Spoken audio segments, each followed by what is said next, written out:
आज के इस दौर में कई सारे ऐसे फितने हैं, बल्कि नबी सल्लल्लाहु के जमाने से इस तरह के फितने शुरू हो गए कि नबी सल्लल्लाहु की हदीस है तिरमिज़ी के अंदर आपने फरमाया कि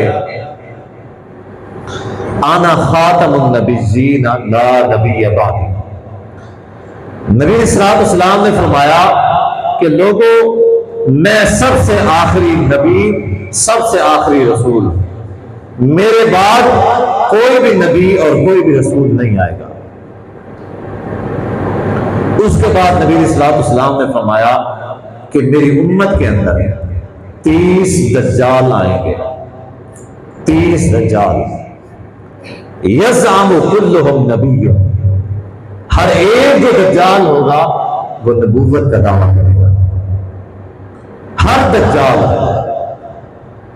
नबी सल्लल्लाहु अलैहि वसल्लम ने जो नबूवत का दावा करने वाले थे, नबी सल्लल्लाहु अलैहि वसल्लम ने उनको दज्जाल बताया। फरमाया सलासीना कज़्ज़ाबूना दज्जालूना, मेरी उम्मत में 30 झूठे दज्जाल आएंगे।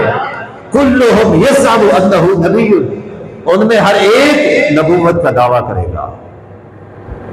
व अना खातमुन नबिय्यीन व अना खातमुन नबिय्यीन ला नबिय्य बादी, जबकि मैं आखिरी नबी हूं, मेरे बाद कोई नबी नहीं आएगा। लौ कान बादी नबिय्युन लकाना उमर इब्नुल खत्ताब। नबी सल्लल्लाहु अलैहि वसल्लम ने फरमाया कि अगर मेरे बाद कोई नबी आता तो वो उमर बिन खत्ताब नबी होता। अब चूंकि मेरे बाद कोई नबी नहीं आएगा, इस वजह से उमर बिन खत्ताब भी मेरा उम्मती बन के आया है। ये नबी सल्लल्लाहु अलैहि वसल्लम की खत्म नबूवत है। गोया के नबी सल्लल्लाहु अलैहि वसल्लम के जमाने से आज तक जितने लोग भी नबी होने का दावा करते हैं, ये सारे कज़्ज़ाब भी हैं और ये सारे दज्जाल भी हैं, ये सारे झूठे हैं। इस्लाम में ऐसे लोगों के खिलाफ जो सख्त रवैया अपनाया गया है, उसकी मिसाल मैं आप लोगों के सामने रखता हूं, जो नबूवत का दावा करते हैं। और इस मनसब की, इस मनसब खत्म नबूवत की अहमियत क्या है, वो भी आप लोगों को समझ आ जाएगी। नबी सल्लल्लाहु अलैहि वसल्लम की हयात एक शख्स ने नबूवत का दावा किया, जिसका नाम था असवद अंसी। उसने नबूवत का दावा किया और लोगों को अपने ऊपर ईमान लाने के लिए अपना कलमा पढ़ाना शुरू कर दिया।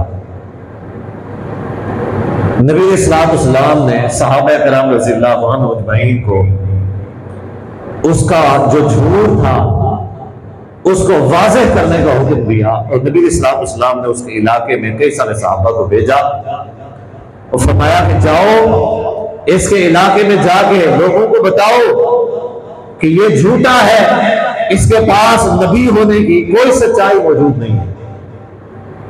हत्ता कि एक वक्त आया कि वो जो असवद अंसी था, उसका सामना नबी सल्लल्लाहु अलैहि वसल्लम के साथ हुआ। जब सामना हुआ तो उसने नबी सल्लल्लाहु अलैहि वसल्लम से मुलाकात की। उसने कहा कि मैं आपके ऊपर ईमान लाना चाहता हूं। फरमाया, उसने कहा नबी सल्लल्लाहु अलैहि वसल्लम से कि मैं आपके ऊपर ईमान लाना चाहता हूं, मगर मेरी एक शर्त है। नबी सल्लल्लाहु अलैहि वसल्लम ने फरमाया कि क्या शर्त है तुम्हारी?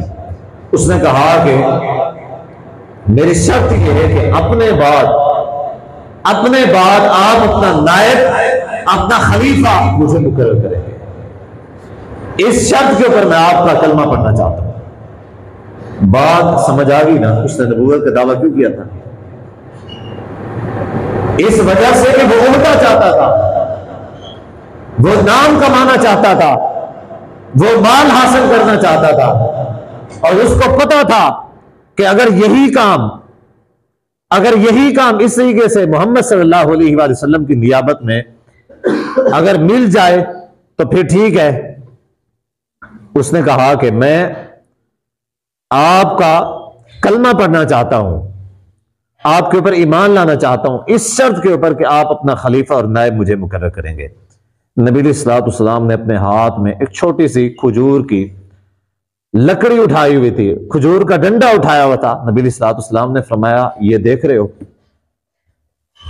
फरमाया कि ये डंडा देख रहे हो?